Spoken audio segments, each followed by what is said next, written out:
I'm going to make this very simple for you, Dan. Men should not play sports against women. I'm not going to get into all the bullshit that's going on out here in the world today. If anybody thinks that, I think they're stupid. I'm not, like I say, I support the gay community 100%. I support the transgender community 100%. But I do not, under any circumstances, under zero, think that men should play sports against women. And if anybody have a problem with that, they're going to have to get over it, because I'm not going to change. Charles Barkley just said the one thing most people in sports media have been too nervous to say out loud, and he said it without blinking. Sitting on Inside the NBA, Barkley made it clear he agrees with Sophie Cunningham's position that men shouldn't be competing in women's sports. And he said it in that same blunt, no-nonsense tone he's used his whole career whenever he thinks something obvious is being made complicated on purpose. And to play sports against women. And I don't even think that's controversial. That's the thing that's funny. Like some of this stuff make, like when you see these debates on television, I'm like, yeah, men shouldn't play sports against women. I'm done. I don't want to hear you try to explain it to me. No, I don't want to hear it. I'm not going to argue with you. Men shouldn't play sports against women. I'm done. There's a lot of we can argue over. Rewind to where this actually started. Sophie sat down for an interview and said plainly that she wants to protect young girls and women in sports, and that she believes competition should stay separated by biological sex. No name-calling, no targeting of any specific player, just a policy opinion given in response to a direct question. That single answer is what set off weeks of national coverage. And it's the same sentence Barkley was reacting to when he spoke up. Trans men going and saying, I want to play football, I want to play basketball, I want to be... Why there's no trans men going into men's spaces? Why is it trans women that's going into women's spaces? Show me the last time a trans man was on a podium in any sport. Show me the last time a trans man won in cycling, cross country, football, they played on the team, volleyball team, track and field, 4x100 meter relay on track and field, steeplechase, name it. Show me a trans man that have been competitive. Show me one. Show me one. What's happening to Sophie since that interview has gone way past disagreement? She's getting booed every time she touches the ball on the road. Arenas have had banners aimed directly at her. And the WNBA has been slow, almost reluctant to step in and say enough is enough. It started to look less like fans expressing frustration and more like an organized effort to make an example out of one player for saying something a lot of people privately agree with. Fuck are y'all booing Sophie Cunningham at every game now, man? This is what we doing to Sophie, trying to villainize this woman when all she did was... The booing out of Portland says everything. Every time Sophie caught the ball, the crowd erupted into boos, loud enough that broadcast mics picked it up clearly. She didn't flinch. She answered it the way competitors usually do, by hitting a shot right back at the people jeering her and letting the scoreboard do the talking instead of a press conference. There are now protesting her at WNBA games. So much so that a coach from another team pulled Sophie aside to have a few words with her and just let her know what she had thought about what Sophie said. Guys, Sophie Cunningham is probably the most popular athlete in the WNBA. If she goes bye-bye, there is no more WNBA. Additionally, have you ever seen Sophie Cunningham play ball before? What on earth makes y'all think that she cares about a bunch of crybabies complaining about an 80-20 issue? Literally, no one wants men and women's sports. It is highly unpopular, and the only people that do want that are people who have likely never played sports before. But the boos are only half the story. Banners have shown up at road games with messages clearly meant to shame her for the ESPN comments, and arena security has had to get involved more than once when things escalated between fans holding opposing signs. It's rare for a WBA game to generate this much crowd tension over something that happened off the court entirely. And that alone tells you how far this has traveled beyond basketball. And this lady, older lady, comes up to us, and she comes up to us, and at first I think she's gonna be nice, and then she asks, like, what are you guys doing? Something like that. And then it was like, Jesus loves everyone. That's what she told us. And I was like, oh, I know. Like, I'm religious. Like, I know. Like, I know. Nice. Yeah. And she's like, oh, I hope Jesus can forgive you for what sin you've done. And like something like that. And then she told us that we were effing insane. And that we and she's like, and she went like insane. Yeah. She's like, you better stop this. And stop pulling this. Yeah. And for you guys I to hope come God here can and save pull you. This. Yeah. She said for you to come here and pull this shit. Yeah. She said the word. Yeah. Did she say effing insane or? No, she said the word. And nobody around you spoke up for you. No. No. I will say, Annalie, when I came over, you were in tears. Yeah, I've never been yelled at like that. I mean, I've had people hate on me on the internet, but like, it doesn't really... Then came the moment that really blew this open. A Seattle Storm co-owner, Celeste Caton, confronted two teenage fans sitting courtside over a sign that read nothing more than a thank you to Sophie for speaking up for girls in sports.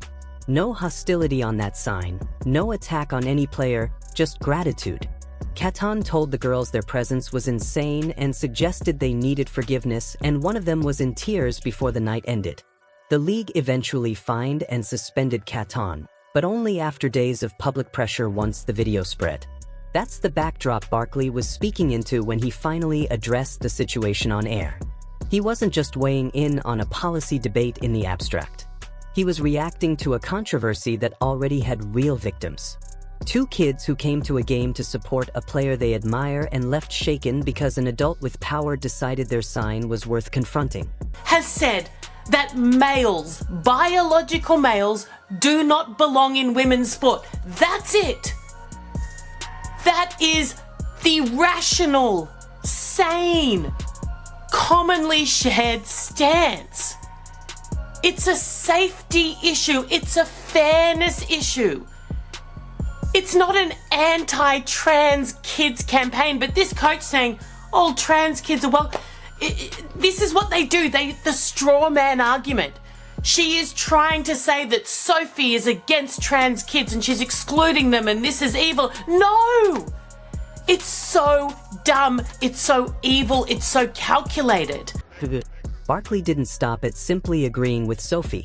He went further and warned the league directly, saying something close to, "Y'all got to be very careful how you handle this," pointing out that trying to punish a player for stating an honest opinion sets a dangerous precedent for everyone involved, players, coaches, and the league office alike. That's a heavier statement than it sounds, coming from someone with Barkley's platform and history of speaking his mind regardless of who it upsets.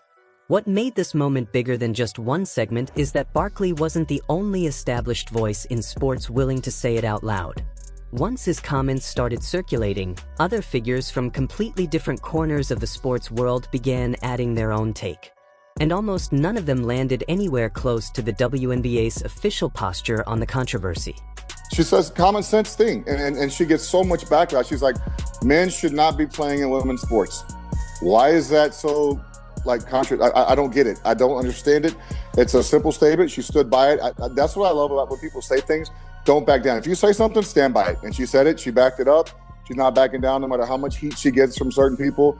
It's an 80-20 issue. 80% of the country think it's true, 20% don't. The 20% is crushing her. Let them. Who cares? But I love that she didn't back down. I love everything she stands for. She plays hard. She's good. Like I said, I don't watch WNBA, but I like those two girls right there.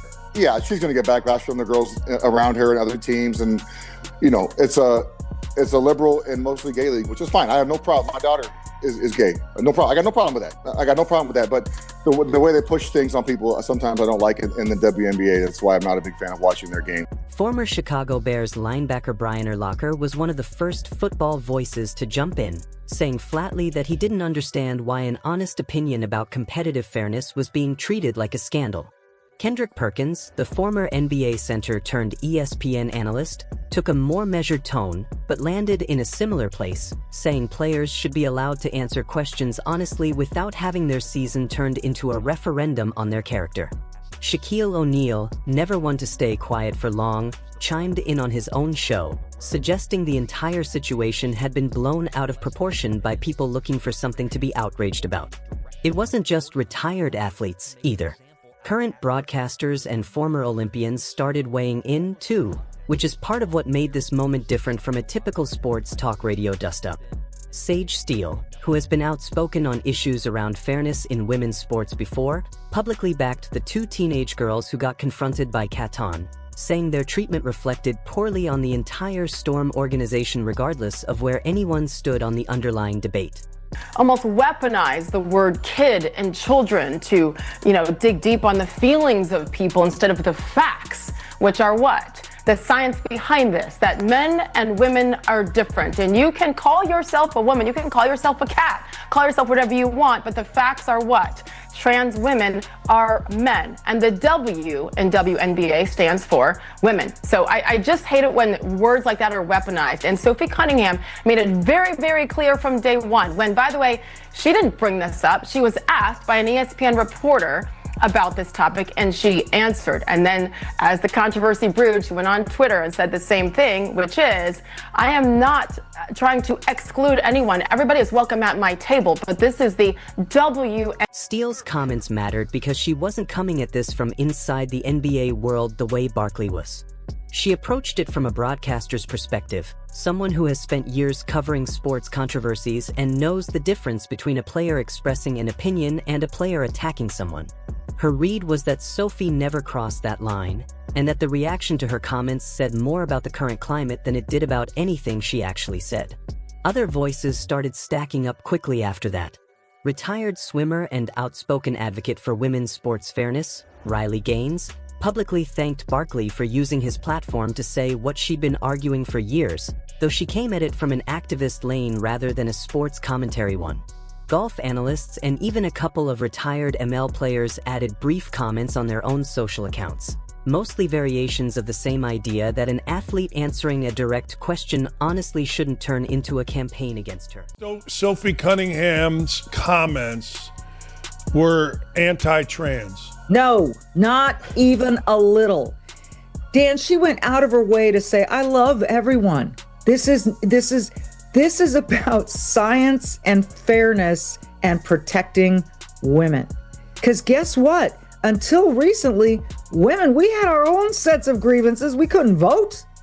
It wasn't that long ago. You really put it in the context of the history of the world. Women couldn't vote. We couldn't get, checking accounts without the husband's signature. All of these things women fought for. Women to be able to be in the workplace. All of these things. Now that we've gotten those things and we've evened the playing field, somehow there's this other level of grievance come. It's always about grievance. And this is protecting what we've earned, not about hate. Perkins went into more detail during a First Take segment, explaining that he's covered plenty of athletes who said controversial things over the years. And what stood out to him about Sophie's situation was how calm and consistent she'd stayed throughout, never escalating, never name-calling, even while the backlash against her kept intensifying. He pointed out that plenty of NBA players have said far more inflammatory things about far more sensitive topics and never faced anything close to the same organized backlash Sophie has dealt with. Not everyone lined up on Sophie's side, though, and it's worth being honest about that. Some current WNBA players and a handful of coaches pushed back hard, arguing that her comments, regardless of intent, contributed to a hostile environment for teammates and opponents who fall outside the binary she was describing. A few sports commentators on other networks accused Barkley of wading into an issue he didn't fully understand, saying his comments oversimplified a much more layered conversation about inclusion in athletics. Base of protecting women and protecting girls is the most hilarious thing I've ever seen in my life. For one, she's saying that it's not about trans athletes. It's about protecting young girls. It's not about excluding only trans athletes. But you were a ring girl for somebody that has alleged allegations against women. Not only that, but being exposed by an old teammate for voting for somebody that has alleged allegations against young women and young girls. Young girls, right? So all of a sudden, she's the face of protecting young girls and young women, but being a hypocrite. That's only one part of this conversation. The focus of shutting the doors on trans athletes being this big emphasis right now, while trans athletes are just minding their freaking business. That pushback matters just as much as the support because it shows this isn't a case of one grumpy legend against an entire league. It's a genuine split with real people on both sides who feel strongly about what fairness in sports should actually look like. Some players have said publicly that they respect Sophie as a competitor, but disagree with her framing, arguing that the conversation about inclusion deserves more nuance than a short soundbite from an interview can capture.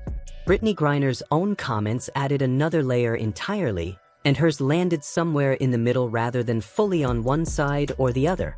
Before a matchup against Sophie's team, Gurrier told reporters that dealing with the whole situation had become annoying as crap.